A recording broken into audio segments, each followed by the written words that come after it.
Bonjour, nous sommes le samedi 22 décembre 2007. Je vous propose en un premier temps d'examiner l'évolution du CAC 40 entre le 14 et le 21 décembre, c'est-à-dire ici.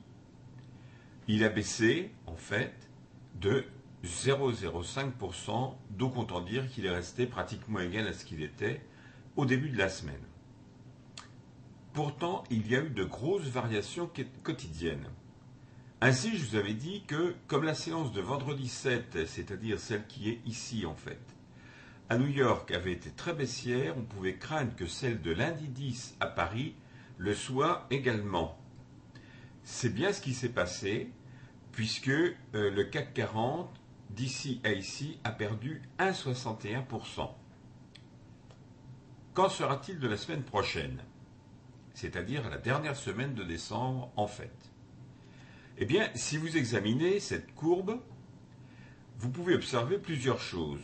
Premièrement, ça c'est encore un peu de mon dada, la moyenne mobile à 150 jours de Weinstein, celle qui se trouve ici, qui est représentée en pointillé rouge, continue son inflexion vers le bas, ce qui signifierait qu'à long terme, le CAC a de fortes chances de baisser.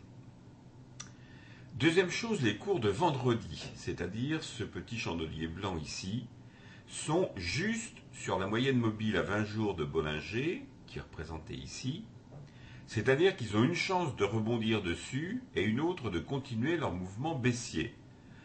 Leur mouvement aussi, excusez-moi. Cette moyenne mobile, justement, s'est nettement redressée.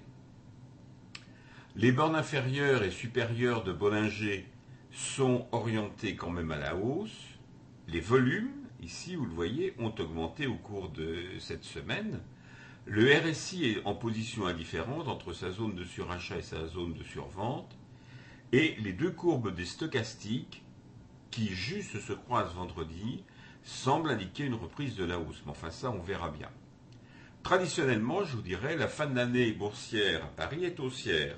Alors, cette année sera-t-elle conforme aux habitudes? Ça, je ne peux pas vous dire, mais il semble bien quand même que la tendance de la semaine du 24 au 28 décembre 2007 soit haussière. Par ailleurs, le dollar est revenu à une parité, je ne dirais pas normale, mais tout de même à une parité de 1,4349 $ pour un euro.